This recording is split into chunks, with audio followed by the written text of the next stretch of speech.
1/0.2 plus 1/0.02 plus 1/0.002 এরকম করে up to 9 terms যদি হয় তাহলে এর মান কত হবে?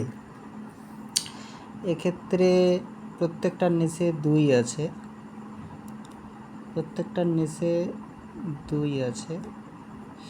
তা 2 কয় ঘর পর দশমিক, 1 ঘর পর দশমিক, তাহলে 10। এখানে 2 ঘর পর দশমিক, তার মানে 100। এখানে 3 ঘর পর দশমিক, তার মানে 1000। 3টে 0 একটা 1। এবার কাটাকাটি করলে 5 দুগুণ 10, 50 দুগুণ 100, 500 দুগুণ 1000। আচ্ছা, তাহলে দেখা যাচ্ছে যে প্রত্যেকটিতে 5 আছে আর টার্মস কত? 9 অবধি, মানে 9 টার্মস অবধি।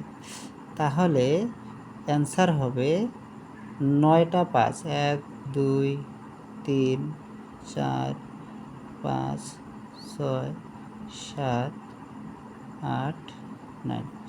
এই 9 টার্মস থাকার কারণে এখানে 9টা 5 হবে অ্যান্সার।